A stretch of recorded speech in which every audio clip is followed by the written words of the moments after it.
Hola, mi nombre es Alexandra Zamora y te quiero dar una muy cordial bienvenida a este estudio de la Biblia, la palabra de Dios, en el libro de Hechos. Hoy continuamos en el capítulo 6. Estaremos viendo los versos del 7 al 15 en el capítulo 6, pero además estaremos viendo el capítulo 7, de los versos 1 al 60. Y será un estudio muy interesante, ya que en este estudio presenciaremos y estudiaremos sobre el primer mártir del Nuevo Testamento y estudiaremos un poco de su discurso apologético en donde él defiende la postura bíblica sobre el templo y sobre la ley y el lugar que debe de ocupar en la vida de la iglesia hoy. Así que sin más, vamos a continuar. Te recuerdo suscribirte al canal, dale un like a la campanita y bueno, sin más, vamos a continuar.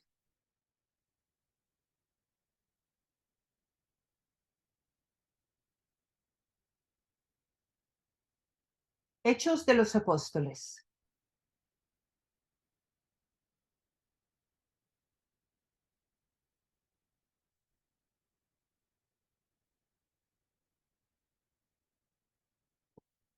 Y bueno, entonces continuaremos con este estudio de la palabra de Dios en el libro de Hechos de los Apóstoles y trataremos de cubrir hoy Hechos capítulo 6 de los versos 7 al 15 y el capítulo 7 del verso 1 al 60. Los primeros versos que estudiaremos en el capítulo 6 los estudiaremos como siempre lo hacemos, verso por verso. Cuando lleguemos al capítulo 7 lo vamos a estudiar más como la historia, ya que esa es la defensa de Esteban frente al Sanedrín y en esa defensa él presenta la historia de Israel, 11 siglos de historia, en 60 versos. Está resumida. Nosotros leeremos los versos que nos permitirán poder rescatar los elementos más importantes que Esteban menciona de esa historia. Sin embargo, yo sí te recomiendo que lo leas hoy mismo o mañana, el capítulo 7 completo, porque te va a enriquecer de una manera especial. Por un tema de economía del tiempo, nosotros no lo vamos a estudiar verso por verso, porque no podríamos cubrirlo en una hora. Y como es una historia que tiene un propósito específico en el hilo de la narrativa de Esteban, tampoco lo podemos dividir para estudiarlo en 2 o 3 sesiones. No se aprovecharía todo el mensaje que Esteban quiere comunicar.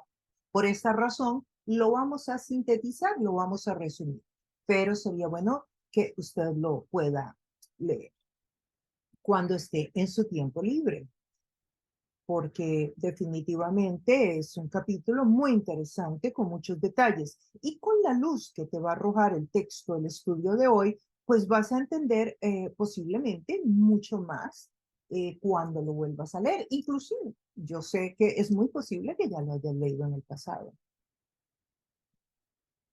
Primeramente vamos a leer los primeros versos del capítulo 6 que vamos a estudiar hoy. Bueno, no son los primeros versos, en realidad son los versos del 8 al 15, pero eso sí los vamos a leer y los vamos a estudiar todos. Y luego después vamos a dar pinceladas generales en lo que resta, que sería el capítulo 7. Dice Esteban, lleno de gracia y del poder de Dios, hacía grandes prodigios y señales milagrosas entre el pueblo. Con él se pusieron a discutir ciertos individuos de la sinagoga llamada de los libertos, donde había judíos de Cirene y de Alejandría y de Cilicia y de la provincia de Asia. Como no podían hacer frente a la sabiduría ni al espíritu con que hablaba Esteban, instigaron a unos hombres a decir: hemos oído a Esteban blasfemar contra Moisés y contra Dios. Agitaron al pueblo, a los ancianos y a los maestros de la ley. Se apoderaron de Esteban y lo llevaron ante el consejo. Presentaron testigos falsos que declararon: este hombre no deja de hablar contra este lugar santo y contra la ley. Le hemos oído decir que ese Jesús de Nazaret destruirá este lugar y cambiará las tradiciones que nos dejó Moisés. Todos los que estaban sentados en el consejo fijaron la mirada en Esteban y vieron que su rostro se parecía al de un ángel. Y a señal de introducción, este es uno de los discursos, o si no, el discurso más largo que está en todo el libro de Hechos. Es tan largo que ocupa un 5% del libro de Hechos. Así de largo es. Por esta razón es que no nos vamos a detener en todos los puntos. Y además de que los puntos que Esteban menciona ya los hemos estudiado en otros estudios bíblicos y han quedado muy bien cubiertos ahí, en todo lo que es Antiguo Testamento. Es posible que Lucas haya recibido los detalles de esta historia, porque recordemos y ubiquémonos de nuevo en que Lucas está escribiendo esta historia para nosotros, sobre todo para alguien, ¿verdad? Que es para quien creemos que él trabajaba o servía como esclavo, que es para Teófilo. Y él está escribiendo este material, recopilando esta historia, y es muy posible que uno de los recursos de donde tomó la información, de las fuentes de información de Lucas, haya sido Saulo de Tarso. ¿Por qué? Bueno, porque veremos que Saulo aparece en la escena al final de este capítulo 7, eh, aunque no es creyente cuando está ahí al final del capítulo 7, pero aparece. Y luego veremos que Saulo se convierte en discípulo de Jesucristo unos capítulos adelante, muy pronto, por cierto, y se hace muy amigo de Lucas. Y Lucas también llega a los pies de Cristo más adelante. Entonces es posible que Saulo, que sí estuvo en esta escena hoy, que vamos a compartir hoy, le haya compartido a Lucas y posiblemente a algunos otros. El hecho es que recordemos que Lucas no estuvo ahí, que él no era creyente en este momento. Eh, También veremos los valores tan importantes que hay para el pueblo de Israel en esta época. Y uno de los valores más importantes para el pueblo de Israel es el templo. El mundo de ellos religioso giraba alrededor del templo y de la ley de los 10 mandamientos, de la ley que Dios le entregó a Moisés, que ellos la habían ampliado, como ya lo he dicho en otros estudios, y le habían puesto una serie de detalles y requisitos que pesaban muchísimo, que es a los que Jesús se refiere, de que no están ni siquiera en la ley, sino que son leyes que ellos le agregaron al pueblo, pero que para ellos era importantísimo. Entonces el templo, la religión judía giraba alrededor del templo, y esto lo veremos hoy y veremos cómo Esteban lo maneja. El templo y la ley. Estos son algunos de los temas que trabajará Esteban y nosotros trataremos de rescatar. Provocación, acusaciones falsas contra Esteban. También habrá un discurso apologético de Esteban. Apologética es la ciencia de la defensa de la fe. Cuando decimos apologético nos referimos a la defensa de la fe. También veremos en esta narrativa un motín, y podríamos decir que un linchamiento de un ser vivo, la lapidación de Esteban, quien al final del capítulo 7 muere. Jesús se pone de pie en el trono. Sabemos todos que Jesús está sentado al lado del trono del Padre. Sin embargo, veremos que en la narrativa nos cuenta que Jesús se pone de pie ante la muerte de Esteban. Y la introducción de Saulo de Tarso, que solamente será introducido porque es la primera vez que Saulo de Tarso aparece en el texto bíblico. Ya en el próximo capítulo estaremos empezando con la conversión de Saulo de Tarso, la persecución, la conversación y otros temas más que girarán alrededor de Saulo de Tarso, por no decir que casi todo el resto del libro de Hechos girará alrededor de Saulo, quien será Pablo, ya que ese es el nombre que le van a dar. Hay algunos personajes nuevos y otros no tan nuevos en esta historia. Esteban, que no es nuevo, porque ya era uno de los 7 diáconos que estudiamos la semana pasada, de los 7 diáconos griegos, o sea, judíos que vivían en en la diáspora y que estaban en Jerusalén, a quienes se les dio la tarea de la administración para el alimento de los pobres, las viudas, los huérfanos, en aquel momento decía las viudas. Los griegos son un grupo nuevo de griegos, no son los mismos que presentaron la queja en el estudio anterior de las viudas que estaban desatendidas. No, estos son judíos que habían vivido en la dispersión, una vez habían sido esclavos por algún imperio que los había llevado cautivos desde el Antiguo Testamento, pero que ahora eran libres. Este grupo de personas aparecen acá por primera vez. Y el Sanedrín, de nuevo, que ya lo conocemos, y Saulo de Tarso, desde luego, que es un personaje nuevo que entra en la historia de Hechos de los Apóstoles. Iniciamos, como siempre, donde quedamos en el estudio anterior. Y este sería nuestro primer verso. Esteban. ¿Sí? Este capítulo y el próximo gira alrededor de Esteban. Hombre lleno de la gracia y del poder de Dios, hacía grandes prodigios y señales milagrosas entre el pueblo. Esteban era un hombre conocido por la comunidad, como lo podemos ver, por su servicio a la comunidad, porque era usado por Dios para hacer milagros, y la mayoría de los milagros que hacía Esteban eran sanidades. De hecho, el texto original se inclina más a poner ahí que lo que hacía eran milagros de sanidades. O sea, el pueblo recibía bendición a través de Esteban, y mucha bendición.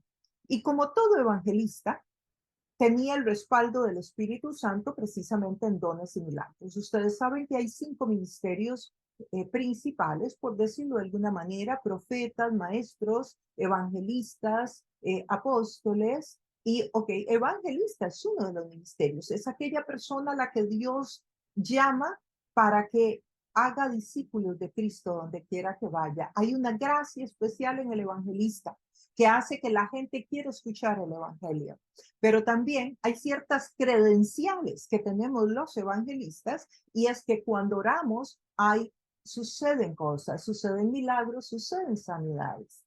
Sí, el maestro, por ejemplo, que también, gracias a Dios, es un don que yo tengo, el respaldo, la credencial que tenemos es que cuando estudiamos el texto bíblico, encontramos, vemos conexiones, entendemos el texto, hay una sabiduría, una iluminación del Espíritu de Dios para que podamos hacer accesible esa información para el pueblo. El pastor, bueno, el pastor tiene el don de la enseñanza también, y también tiene ese deseo de cuidar a la persona, de acompañarla, de saber cómo está, de guiarla. El pastor huele a gente, eso es. ¿Verdad? Que el maestro no necesariamente. El maestro puede estar en la academia, puede estar en el escritorio, sumergido escribiendo libros. El pastor no, el pastor está en contacto con la gente. Ahora, ¿hay personas que tienen todos los dones? Sí, claro que sí. Sí, sí hay. Sí, hay personas que fluimos en diferentes ministerios. ¿Por qué? Por la gracia de Dios. Esto no es de experiencia. Esto no es de experiencia. Hay gente que es pastor toda la vida, otros que son maestros toda la vida, otros que son evangelistas toda la vida, pero hay otros a los que Dios mueve de un ministerio al otro, y hay otros a quienes Dios le da varios ministerios. Bueno, en este caso tenemos a Esteban, quien en este momento está como evangelista, está siendo usado para mostrarle al pueblo el poder de Dios con estas credenciales. El poder de la vida de Esteban, el poder de los milagros, los prodigios y las señales, como también de cada uno de los demás ministerios, proviene del Espíritu Santo. No es un don humano, no es algo de lo que uno se puede poner orgulloso o engreído o ostentar. ¿Por qué? Porque es un don que le es dado, no es algo que uno tiene. Uno no tiene ese poder para llegar y orar por alguien y sanar. Muchas veces ni siquiera sabe si Dios va a sanar o no. Solamente que son credenciales. Es que Dios da eso para que la gente pueda recibir lo que Dios quiere que reciba, para que la gente pueda ver el reino de Dios. Son las credenciales del evangelista, por ejemplo, que son los milagros y las señales. Esos prodigios y esas señales milagrosas las hacía entre el pueblo. Sí, era una persona que bendecía al pueblo. Porque, a ver, una persona que ora por tu familia, por la gente, y la gente recibe sanidad, pues es alguien que está haciendo de bendición en la comunidad. Eso era Esteban. El verso 9 dice, con él se pusieron a discutir ciertos individuos de la sinagoga llamada de los libertos, donde había judíos de Cirene, de Alejandría, de Cilicia y de la provincia de Asia. Entonces vemos que aquí empieza una discusión. ¿Quién provoca la discusión? La provocan estos individuos, estos señores que van a esta sinagoga.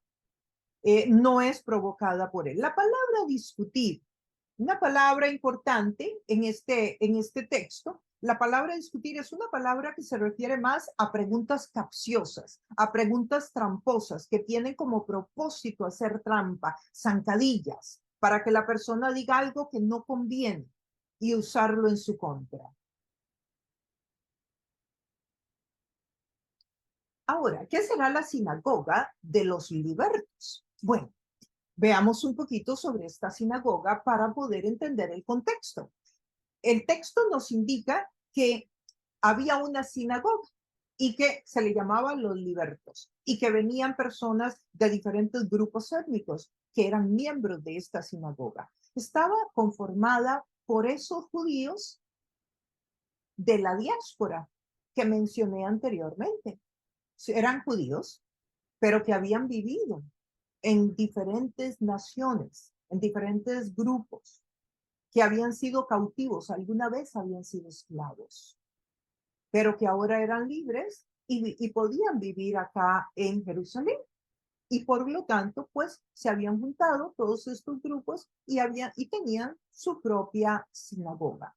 Como decir, una iglesia en los Estados Unidos, en la Florida, de inmigrantes, donde hay hondureños, salvadoreños, brasileiros, mexicanos, chilenos, ¿sí? Ahí están los inmigrantes. Es una iglesia de inmigrantes, pero son inmigrantes que son americanos. Entonces, algo parecido podríamos decir para poder entender mejor. Y que ahora eran libres. Entonces, estos judíos de la dispersión, ahora libres, que estaban en esta sinagoga, algunos eran de Cirene, otros de Alejandría, otros de Cilicia y algunos de la provincia de Asia. Algunas de estos lugares, por ejemplo, los de Cirene, ¿qué significa Cirene? Para que nos tengamos una mejor idea. Bueno, estamos hablando del norte de África. Ellos eran del norte de África. Entonces, imagínense, ya en el primer siglo había habido una migración tan grande, ¿verdad? Ya habían judíos en el norte de África. Estos ya habían inclusive regresado a su nación de origen. Alejandría, sabemos que es Egipto, que Alejandría fue la capital de Egipto, donde estuvo una de las bibliotecas más grandes del mundo que fue quemada.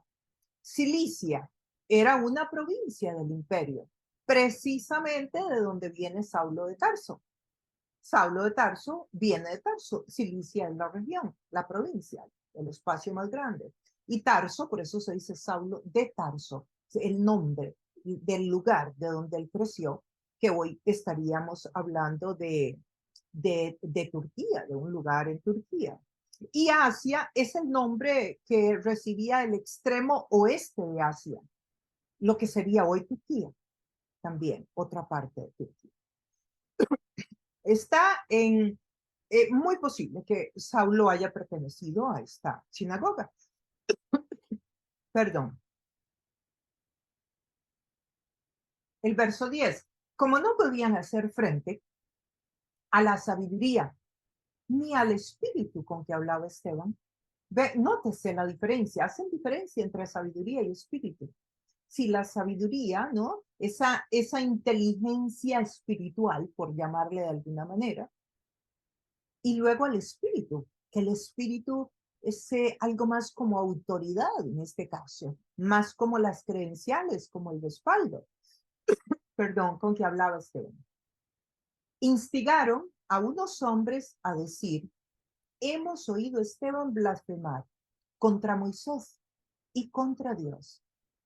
O sea, eso Me suena, ¿verdad? Como cuando alguien no tiene autoridad, entonces usa los gritos, ¿verdad? Aquí en este caso, no podían hacerle frente a la sabiduría. Entonces, ¿qué hicieron? Instigar a algunos hombres. ¿Para qué? Para que dijeran, hemos oído a Esteban blasfemo. A levantar falsos. Veamos a ver, ¿qué nos dice esta palabra? Instigaron. Más bien tiene el sabor a soborno.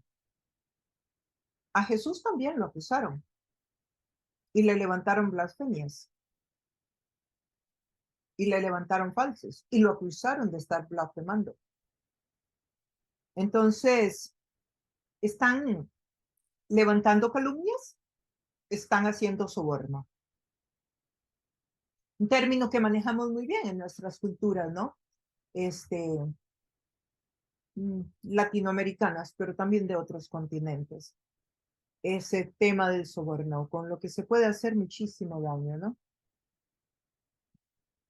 El verso 12 nos dice, agitaron al pueblo, a los ancianos y a los maestros de la ley. O sea, lograron con esos, levantándole sus falsos de que él había blasfemado, lograron activar al pueblo. Se apoderaron de Esteban, oigan esto, se apoderaron, es una palabra fuerte, y lo llevaron ante el consejo. ¿Quién es el consejo? El concilio. ¿A quién se refiere? Al Sanedrín. Entonces, los que están haciendo esto, nótese, ya no es el Sanedrín, como sucedía con Pedro y con Juan, que quienes los acosaban era el Sanedrín. No, aquí lo están haciendo nuevos individuos, nuevos personajes que entran en la historia, que son este grupo de judíos que alguna vez vivieron en la diáspora. Y dice que presentaron testigos falsos, dice el verso 13, lo pueden leer ahí. Presentaron testigos falsos que declararon, este hombre no deja de hablar contra qué, contra este lugar santo y contra la ley. Esas dos son las acusaciones más graves que se le podían hacer a él. El lugar santo es el templo y contra la ley. Sí, era una religión que giraba alrededor de esos dos elementos. Esos eran sus fundamentos. Y ya claro, es una religión. Y ya veremos por qué. Porque esta postura de poner un edificio en el centro es una postura totalmente religiosa. No es espiritual. No es espiritual desde la perspectiva bíblica. Es de una espiritualidad totalmente diferente y ajena al Espíritu de Dios.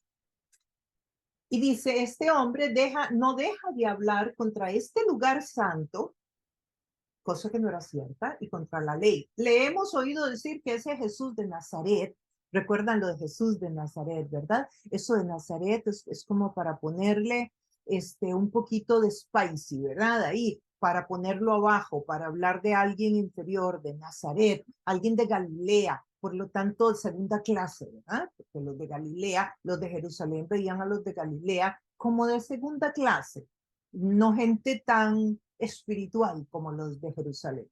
Destruirá este lugar y cambiará las tradiciones que nos dejó Moisés. ¿Recuerdan? ¿Qué fue lo que Jesús dijo? Destruirán este templo, pero resucitará el tercer día.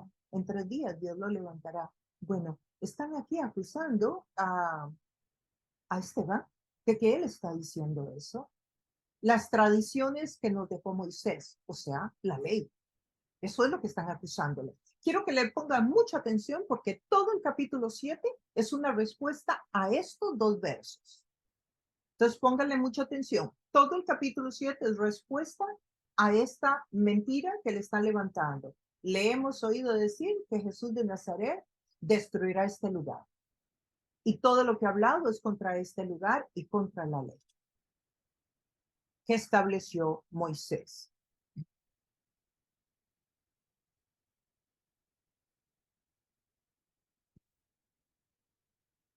Cuando habla de que se apoderaron, son palabras violentas.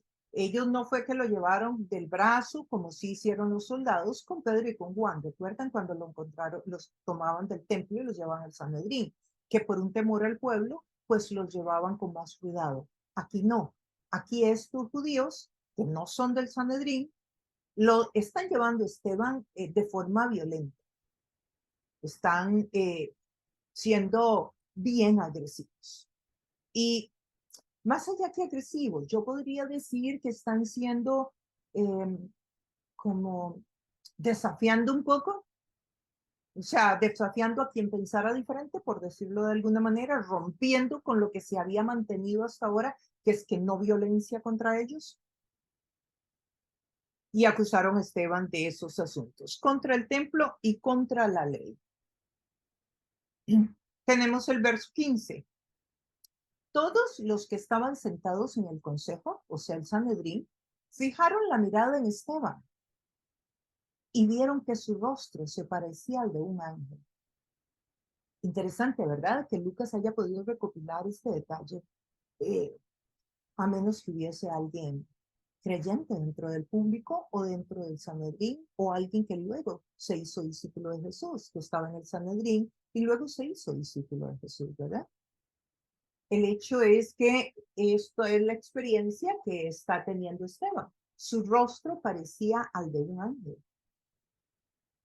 Interesante, ¿verdad? Ese brillo que nos habla el Antiguo Testamento que tuvo Moisés cuando fue por las tablas, por los 10 mandamientos. Dice que su rostro brillaba, pero también el texto bíblico nos habla de que Jesús en la transfiguración, su rostro brillaba.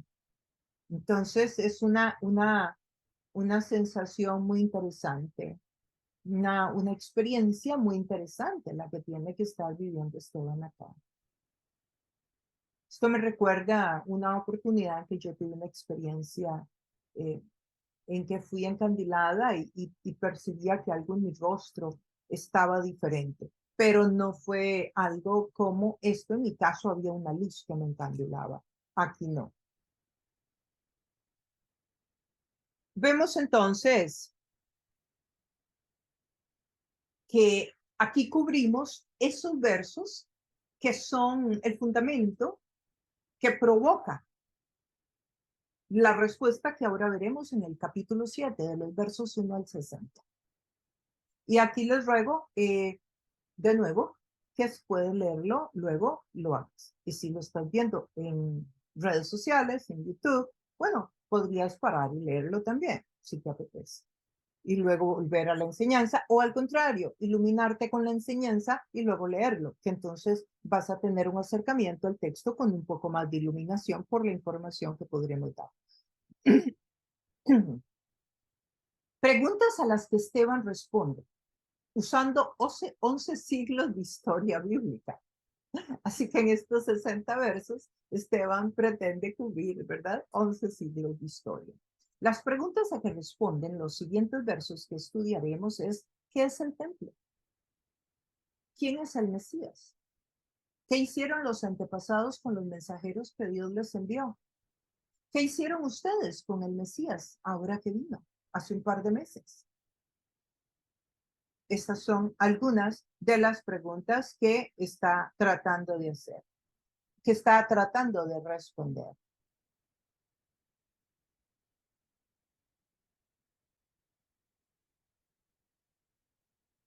Y comienza el verso 1, en el capítulo 7. ¿Son ciertas estas acusaciones? Le pregunta el Sanedrín, el sumo sacerdote, en realidad. Y él le contestó, hermanos y padres, escúchenme. Podemos ver la cortesía con que él les habla. O sea, es una cortesía muy especial, hermanos y padres. O sea, hermanos a los que eran más jóvenes y padres a los ancianos. Así se acostumbraba. Pero entonces podemos ver la delicadeza, la educación, la fineza con que él les está respondiendo. Este es un bosquejo de la historia de cómo él presenta su apologética. En primer lugar, la historia de Abraham, la menciona de los versos 2 al 8. Luego menciona la historia de José, de los versos 7 al 17. Y luego, aquí no está esto bien. Y luego la historia de Moisés, que es de los versos 18, me dañé, de los versos 18 al 44. Y aquí también. Bueno, este sí está bien. De la historia de Abraham, que será lo primero que vamos a ver. El Dios de la gloria, vemos estos versos. Tomamos algunos versos de todos estos 60 para ir ilustrándonos, ayudándonos. El Dios de la gloria se apareció a nuestro padre Abraham cuando éste aún vivía en Mesopotamia, antes de radicarse en Harán. Deja tu tierra y a tus parientes, le dijo Dios, y ve a la tierra que yo te mostraré. Aquí tenemos a, a Esteban hablando de Abraham, recordándole a su audiencia, a la audiencia del Sanedrín, que Dios se le apareció a Abraham cuando éste todavía vivía en Mesopotamia, antes de ubicarse en Harán. Y usted dirá, bueno, ¿qué importancia puede tener esto? Bueno, sí tiene mucha importancia porque Mesopotamia era una tierra que no tenía por qué ser relacionada con absolutamente nada que tuviera que ver con Dios. Era el lugar donde vivía Abraham. De hecho, podemos verlo un poquito más acá, creo. Sí. ¿Por qué menciona Mesopotamia? Bueno, menciona Mesopotamia, que precisamente Mesopotamia queda aquí, ¿ven? Mesopotamia es todo esto, ¿lo ven? Aquí están las letras, Mesopotamia.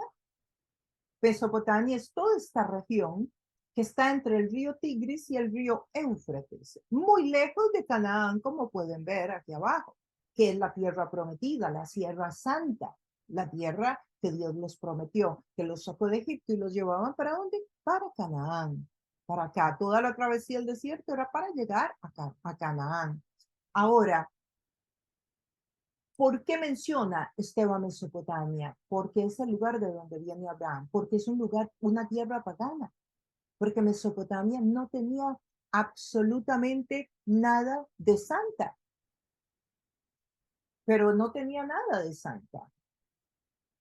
Y sin embargo, Dios estaba ahí. Y ese es el punto de Esteban. Recuerden que Esteban está dando respuesta a qué? A que al templo. Que los judíos giraban alrededor del templo y que ese era el lugar santo, el templo. Y Esteban está diciendo, santa es la tierra. Santo es el lugar donde está Dios. Y si Abraham, Dios le dio la promesa en Mesopotamia, y Mesopotamia es una tierra pagana donde se adoraba a muchos dioses, entonces, ¿cómo explican ustedes que crean que ahora el único lugar santo y el único lugar donde Dios puede estar es el circuncidado, perdón, es el lugar donde está el templo, solamente limitado el templo? Y ese es el argumento que está presentando acá Esteban. El templo es solamente un circuncidado. ¿Cómo se dice esto en español? Bueno, ustedes me entienden. Pero este es el lugar donde está el templo y no es solamente ese lugar el que es santo. Esteban clarifica que Abraham fue llamado por Dios a la tierra santa, pero fue sacado de acá. Pero Dios estaba ahí hablando con Abraham. Y ese es el punto. Un territorio pagano. Dios le comparte a Abraham lo que le sucederá a él y a su descendencia y le da una promesa de libertad. Entonces, en toda esa conversación que Dios tiene con Abraham, cuando lo llama, Dios le dice y le da una palabra bien interesante, porque le habla de que sucederán cosas al pueblo, que Dios le va a dar una descendencia, le dice, cuando Abraham ni siquiera tenía un hijo, ¿verdad? Y le habla de una descendencia, pero también le dice en el verso 6, y le dice así, tus descendientes vivirán como extranjeros en tierra extraña, donde serán esclavizados y maltratados durante 400 años. ¿A qué les suena eso? Claro, claro, eso suena a Egipto, ¿verdad? A la esclavitud en Egipto. Ven, Dios le está hablando a Abraham, que es el padre de la fe, la primera persona que creyó por fe. Por eso es el padre de la fe, en que el Mesías vendría. Y le está diciendo que tendrá una descendencia. Abraham ni siquiera tiene hijos en este momento. Y le dice Jesús que serán extranjeros en una tierra extraña. donde serán esclavizados y maltratados. Y les dice que por 400 años, exactamente los años que Israel pasa esclavizado en Egipto, mucho tiempo después de que Abraham ha muerto. Mucho tiempo después. El verso 7 dice, pero sea cual sea la nación que los esclavice, no le dice cuál va a ser. Le dice, sea cual sea, yo la castigaré. Y luego tus descendientes saldrán de esa tierra y me adorarán en este lugar. Los judíos creían que el único lugar donde se podía adorar era en el templo, en ese edificio. Y aquí Esteban está con la historia de Israel, que era tan importante para ellos. Les está enseñando que el lugar donde se adora a Dios es donde Dios lo diga y que no necesariamente es en el espacio físico limitado de donde está un templo. Que esto desde luego, ¿qué te enseña a ti? ¿Qué me enseña a mí? Esas personas, el otro día alguien me llamó y me dijo, es que alguien que se reúne de manera virtual, me llamó y me dijo, es que yo necesito congregarme. Y yo le dije, pero estás congregándote. Y me dice, ay, pero es que a mí me dijeron que tenía que ser en un templo. Sí, todavía hay mucho de esa religión, de creer que es en el templo donde Dios está. Ahora veremos qué más argumenta Esteban. ¿Qué más nos dice? Pero bueno, aquí comienza la historia con Abraham. Lógicamente hay muchos más versos, como ustedes saben en el capítulo 7. Ahora la historia va a continuar. Va a continuar en Hechos 7, del 9 al 17, pero ahora con José. José es uno de los 12 hijos de Jacob. Jacob es a quien Dios se le aparece a través de un ángel y le dice, ya no te llamarás más Jacob, ahora te llamarás Israel. Él tiene 12 hijos. De esos 12 hijos nacen las 12 tribus de Israel. Uno de esos 12 hijos es José, quien tenía grandes sueños y veía cosas en sus sueños, se lo contó a su padre, a sus hermanos, le tuvieron celos y en un viaje que hicieron a cazar, lo tiraron en una linterna, en un pozo, y luego unos mercaderes lo encontraron, se lo llevaron a Egipto y entonces lo vendieron, lo compró la esposa, él lo compró Potifar, que era una persona muy cercana al faraón, y un día la esposa quiso tener sexo con él no quiso, entonces lo acusó de que él trató de pasarse. Lo metieron a la cárcel y en la cárcel conoció al panadero y al copero del rey. Y ahí Dios le daba sueños y le daba visiones. Y él le da, y cuando al copero y al panadero los mandan a llamar, que el rey los había mandado a poner ahí, ellos quieren saber si los va a matar. Entonces José les interpreta, les dice lo que va a suceder con cada uno, que uno de ellos vivirá y que el otro no.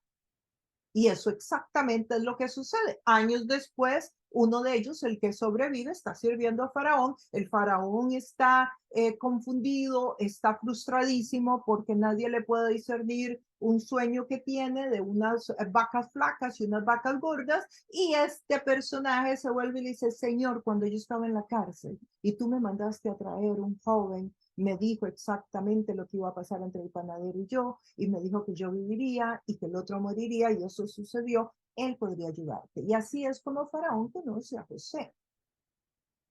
José entonces se vuelve el administrador de Faraón, como ustedes saben, durante todos esos años de sequía y luego los años, perdón, los de bonanza y luego los de sequía, y así es como luego sus hermanos que lo habían dejado botado y que había caído en manos él de mercaderes, llegan a la tierra de Egipto a buscar comida. Y así es como José se vuelve a encontrar con sus hermanos, él se reconcilia, los perdona, manda a llamar a su padre y el pueblo de Israel crece en Egipto. Al principio, los primeros años en gran prosperidad, porque el faraón, en gratitud a José, les permite que vivan en un terreno de al lado, que Dios se los prospera enormemente. Ellos se multiplican y crecen y hay gran bendición para el pueblo de Israel y crecen enormemente, pero después José muere y nace otro señor que es el que queda de Faraón ahora. Y cuando este señor nace, pues todo cambia para el pueblo de Israel. Y esta es la historia de José, que Esteban está usando acá. ¿Para qué?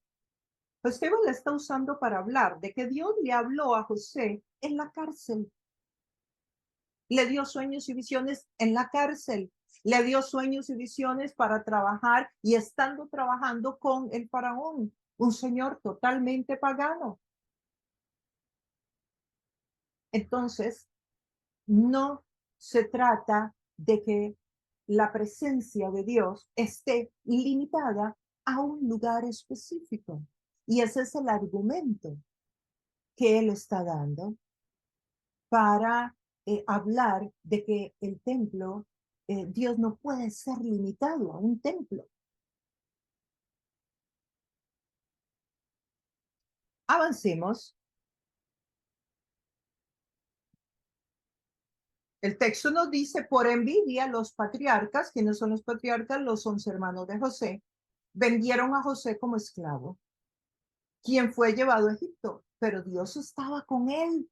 En donde en Egipto, pueblo pagano, y lo libró de todas sus desgracias. Le dio sabiduría para ganarse el favor de Faraón, rey de Egipto, que lo nombró gobernador del país y del palacio real. Continúa con el hilo de la historia que inició con Abraham, continuó con José, ahora lo termina con Moisés, que es de donde toma más argumentos Esteban. Historia de Moisés, Hechos 7, del 18 al 43.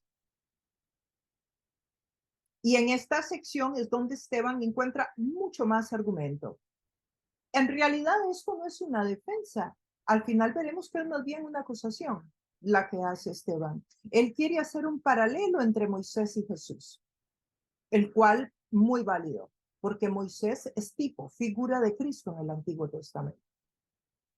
Esteban acusa a los antepasados de haber hecho con Moisés lo mismo que los judíos ahora, en el tiempo de Esteban, hicieron con Jesús. ¿Por qué? Porque cuando Moisés, cuando entra este otro faraón, el pueblo de Israel es esclavizado. Y es esclavizado y tiene que hacer los trabajos más difíciles del concreto, de los ladrillos, las construcciones del faraón, las carreteras, que era una de las fortalezas del imperio.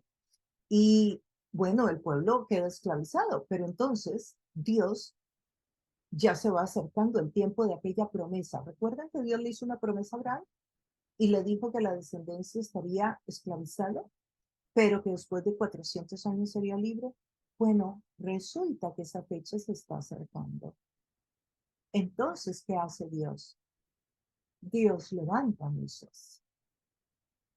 Esos 400 años se están cumpliendo. Y Dios levanta a Moisés. Y esto es lo que empieza a usar ahora Esteban en esta otra sección del texto. Y Moisés pasa un tiempo, unos 40 años, podríamos decir, viviendo con Faraón, aprendiendo de Faraón, pero un día Moisés, que entiende su llamado, sale a caminar y se encuentra que están maltratando un egipcio, un capataz muy cruel, está maltratando a un judío. Entonces lo mata y al próximo día ese judío hace público lo que Moisés hizo. Moisés sabe que eso le va a traer problemas con el faraón y tiene que huir. Y se va al desierto, donde vive otros 40 años, dando vueltas en el desierto con una tribu nómada, donde conoce a Jetro, quien luego llega a ser su suegro también. Se casa con su hija. Y Moisés está ahí como nómada 40 años, podríamos decir. Luego regresa. ¿Por qué? Porque Dios se le aparece. ¿En dónde se le aparece Dios a Moisés en el desierto? En el desierto con una zarza ardiendo. Y le dice, y le habla. Y le dice que tiene que venir, que él es el libertador, que tiene esta tarea. Entonces, de nuevo, el punto de Esteban es, miren, Dios se le aparece a Moisés en medio del desierto y le habla en una zarza ardiente. Entonces, ¿cómo que Dios solo habla en el templo? Ese es el argumento, ¿ven? Ese es parte del argumento que Esteban está presentando y estos son los fundamentos bíblicos que está usando. La idea de Esteban es mostrar cómo el templo de Israel El pueblo de Israel, perdón, ha rechazado una y otra vez los enviados de Dios. A Moisés lo rechazó. Aquel hombre que Moisés vino a salvar fue casi que el que lo denunció y hizo que Moisés tuviera que irse al desierto 40 años a huir. Y así fue con los profetas. El pueblo de Israel rechazó a todos los mensajeros, los profetas de Dios. Los mataron. Isaías, el profeta Isaías, ¿saben cómo murió? Fue aserrado. Aserrado. El pueblo de Israel lo partió en dos, aserrado verticalmente, por decirles uno. Pero los profetas sufrieron a manos del pueblo de Israel, que eran los mensajeros de Dios. Recuerden que en el Antiguo Testamento Dios descendía, el Espíritu descendía sobre el profeta hablaba y luego el Espíritu regresaba a Dios. O sea, no estaba el Espíritu Santo aquí en la tierra, ni estaba dentro de ningún hombre, porque todavía Cristo no había muerto para que eso pudiera suceder. Ahora, entró Moisés en algún momento a la tierra de Canaán, a la tierra prometida, donde tuvo que llevar el pueblo en esa caminata por el desierto, cuando lo liberó después de las 10 plagas. No, Moisés nunca entró a Canaán. El texto bíblico dice que Moisés nunca entró a la tierra santa. Sin embargo, un hombre usado por Dios, a quien Dios le habló una y otra vez, y de muchas maneras. Entonces, un lugar no es ni mejor ni es peor porque haya un templo construido, sino porque Dios esté ahí. Y eso es lo importante. El verso 38 dice que Moisés estuvo con la congregación en el desierto. O sea, la congregación de Dios, la iglesia, la congregación, porque la palabra ahí es asamblea en el hebreo, significa que estuvieron en el desierto. Claro, ustedes me dirán, pero Moisés construyó un tabernáculo, cierto. El tabernáculo fue por orden de Dios. Esa parte es verdad. Dios dijo que hicieran un tabernáculo. Eso es cierto. Cuando ya se acercaba el tiempo que se cumpliera la promesa que Dios le había hecho a Abraham, el pueblo crecía y se multiplicaba en Egipto. Ven, la promesa que Dios le había hecho a Abraham cientos de años atrás ya se cumplía. Entonces Dios apareció. Y esto es lo que Esteban quiere que vean, a un Dios que conecta la historia, a un Dios que está cuidando la historia, a un Dios que se va presentando y revelando al hombre de diferentes maneras, en una revelación progresiva, a un Dios que va mostrando su plan, que va revelando su plan. Por lo cual entonces subió al trono de Egipto un nuevo rey que no sabía nada de José. Este rey usó de artimañas con nuestro pueblo y oprimió a nuestros antepasados. En aquel tiempo nació Moisés. Eso está diciendo Esteban acá en el texto. Nos brincamos unos versos y llegamos al 30. Pasados 40 años se le apareció un ángel en el desierto, a quien a Moisés, en el desierto cercano al monte Sinaí, en las llamas de una zarza que ardía. Moisés se asombró de lo que veía. Al acercarse para observar, oyó la voz del Señor. Yo soy el Dios de tus antepasados, el Dios de Abraham, de Isaac y de Jacob. Moisés se puso a temblar de miedo y no se atrevía a mirar, porque él sabía que ningún ser humano podía estar delante de Dios. Y todavía hoy no podemos estar delante de Dios. Por eso es que cuando usted está delante de Dios, tiene que estar en Cristo. Porque si usted no está dentro de Cristo, usted no está delante de Dios. Porque nadie es digno de estar delante de Dios. De hecho, moría la persona que estaba al frente de Dios. Por eso él se tapa la cara, por eso él no quiere mirar. Y esa es toda una clase maravillosa donde podemos aprender cómo es el estar en Cristo, es lo que nos da la posibilidad de llegar a Dios. Por eso en nuestra oración la hacemos en el nombre de Jesús. Yo soy el Dios de tus antepasados, el Dios de Abraham, de Isaac y de Jacob. Moisés se puso a temblar de miedo y no se atrevía a mirar.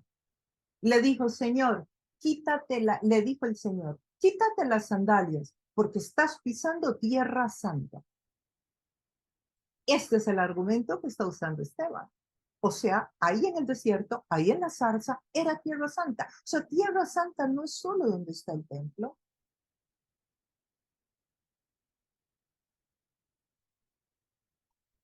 Ese es el punto.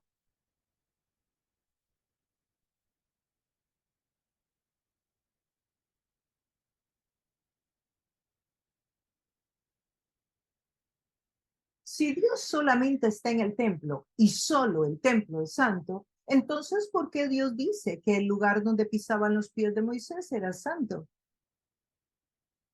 Porque santo es donde Dios esté. Santo es el lugar donde Dios está. Y si Dios mora en tu cuerpo y tú eres hoy el templo de Dios, quiere decir que Dios está ahí donde tú estás, de manera especial, porque también sabemos que Dios está en todas partes. Y la inmanencia de Dios, que es uno de los atributos de Dios, atributos no comunicables de Dios, o sea, significa que no se los pasó al hombre cuando lo creó, porque hay otros atributos de Dios que sí se los pasó al hombre, como la inteligencia, como la creatividad, como la espiritualidad, como la intelectualidad. Esos atributos Dios se los pasó al hombre cuando dijo hagamos al hombre a imagen y semejanza de Dios, pero hay atributos que Dios no le comunicó al hombre. Uno de ellos es la inmanencia de Dios, significa que Dios está en todas partes y en todas partes está completo. O sea, tan completo está dentro tuyo como dentro mío. Entonces vemos que el lugar es santo cuando Dios está de manera especial, pero también está la otra parte de la verdad y es que Dios está en todas partes, pero de manera especial el lugar es santo porque Dios está ahí. ¿Y cómo está Dios ahí? Bueno, su presencia está en el lugar y con más razón donde estamos nosotros los creyentes.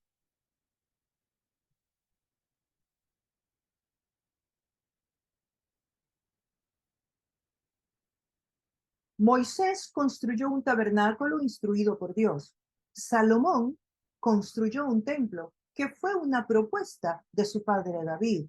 Cuando a Dios le proponen que le van a hacer un templo, Dios les dice que no le hagan un templo, que cómo se les ocurre ponerlo a él dentro de un edificio. Sin embargo, David insiste y Salomón insiste y terminan haciéndole el templo, pero no fue idea de Dios.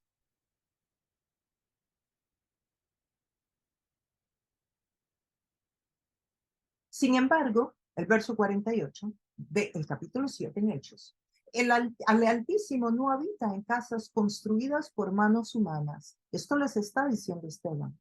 Como dice el profeta, y aquí hace mención a un texto bíblico del Antiguo Testamento. El cielo es mi trono y la tierra el estrado de mis pies. ¿Qué clase de casa me construirán? Dice el Señor. Uno de los profetas escribe esto de parte de Dios. ¿Qué clase de casa me construirán? Dice el Señor. ¿O qué lugar de descanso me podrán dar ustedes?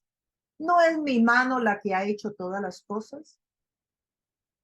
O sea, ¿cómo me van a tener en una casa? ¿Cómo me van a decir que yo voy a vivir en una casa? ¿Cómo me van a limitar a un espacio físico?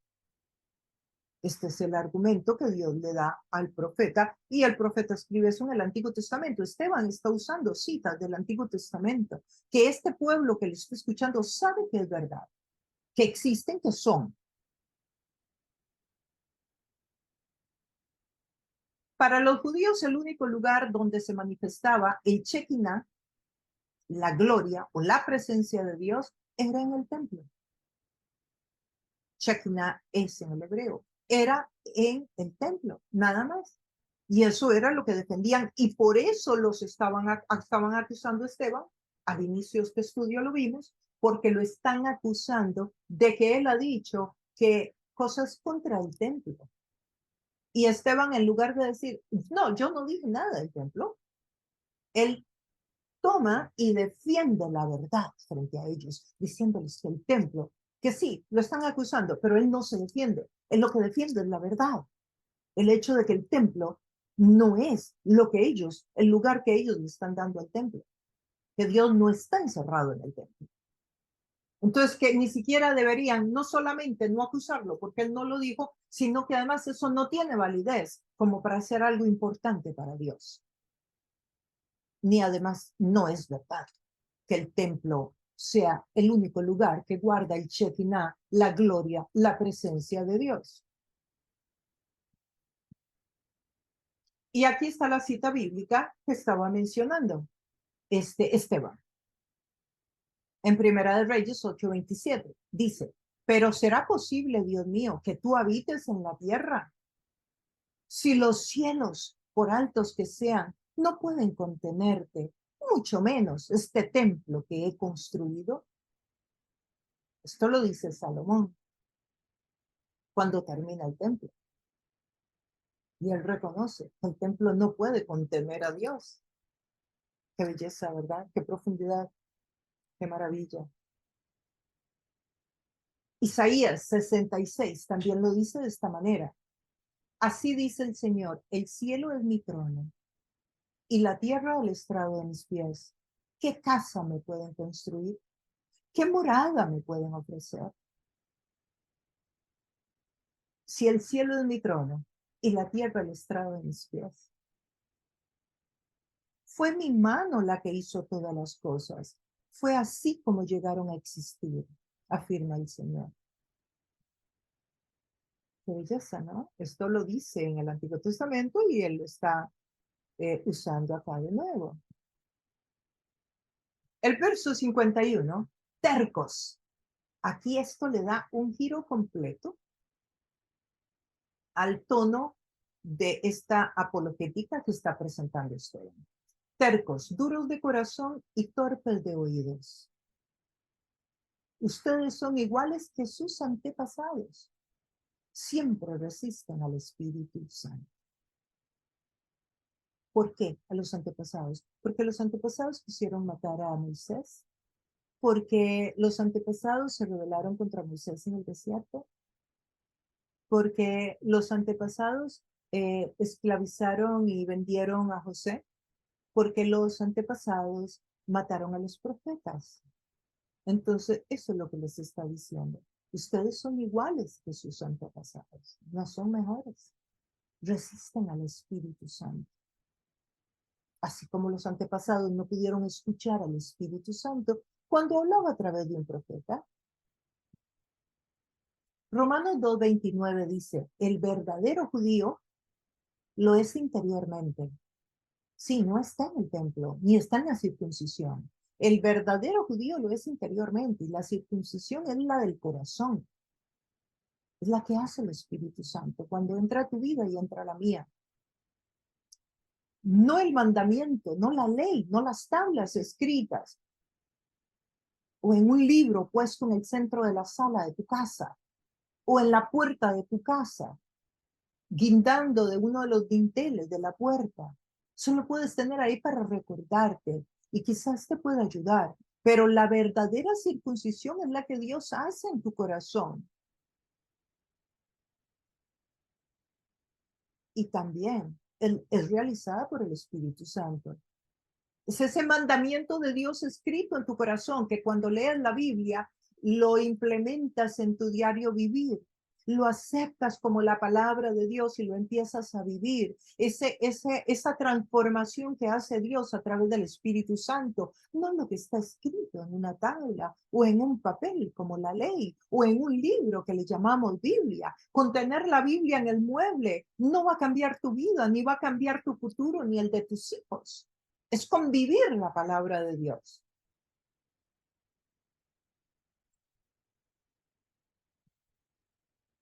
Colosenses 2 nos dice,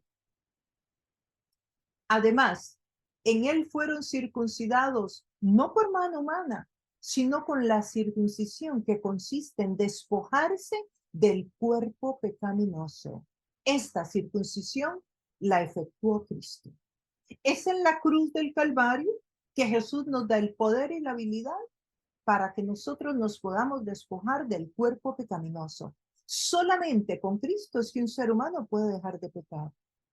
Y esto es lo que Él les está hablando. Esto es lo que Esteban está tratando de que entiendan. Al oír esto, rechinaron los dientes, montaron en cólera contra él. Pero Esteban, lleno del Espíritu Santo, fijó la mirada en el cielo, vio la gloria de Dios y a Jesús de pie a la derecha de Dios. Y quiero que paremos ahí.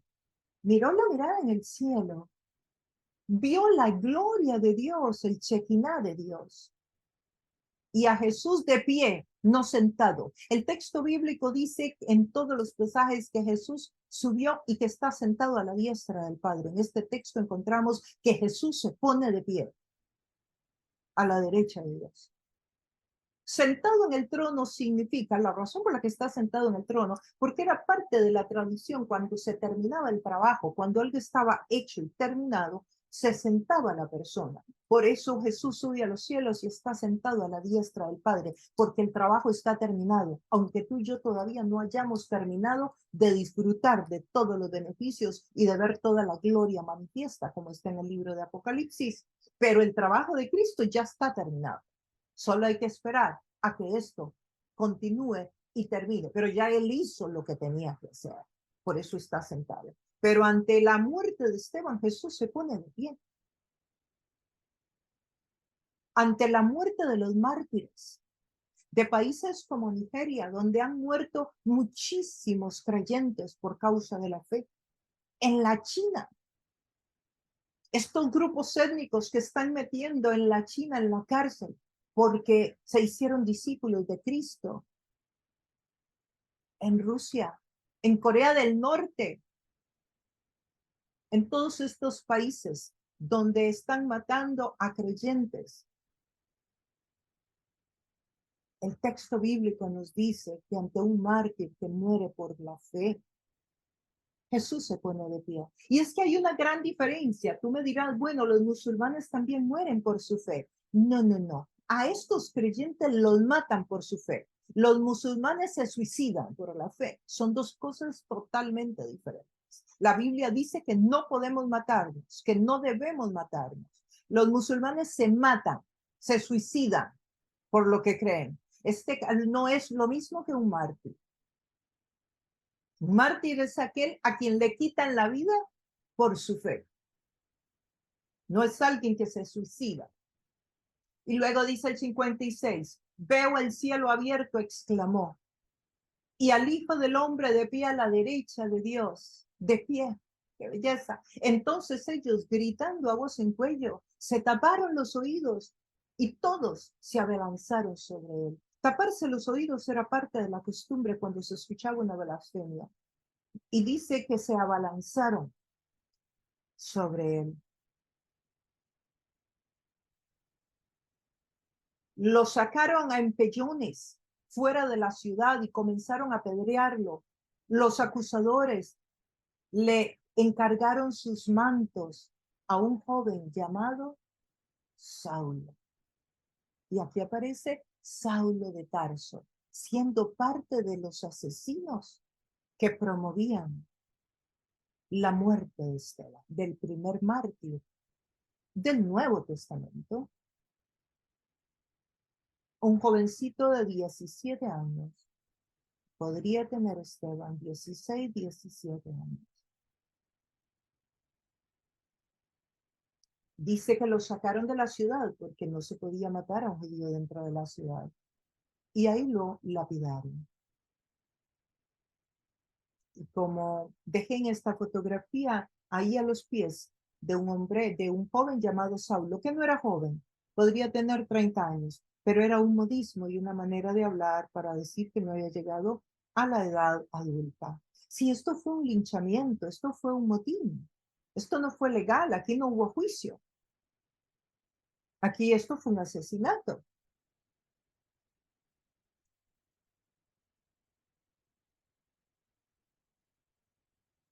Mientras lo apedreaban, Esteban oraba. Señor Jesús, decía, recibe mi espíritu. Luego cayó de rodillas y gritó, Señor, no les tomes en cuenta este pecado. Y cuando hubo dicho esto, murió. Una actitud perdonadora hasta el final.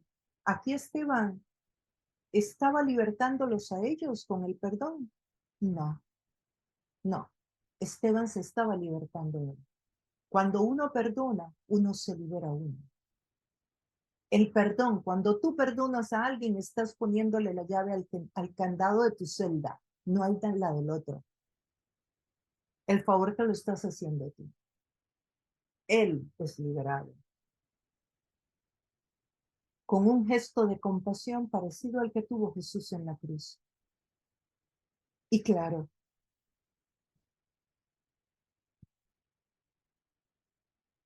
ahora que el pueblo está predispuesto contra los apóstoles, ahora que ya no hubo necesidad de juicio, ahora que ya no fue el Sanedrín, sino que fue el pueblo, que lograron activar, lograron manipular, lograron envolver al pueblo para que el pueblo se fuera contra ellos, pues ya habrán menos límites y menos obstáculos, porque ahora ya el Sanedrín no tiene que tener cuidado, porque ya se rompieron las reglas, porque ya el pueblo, parte del pueblo estuvo de acuerdo.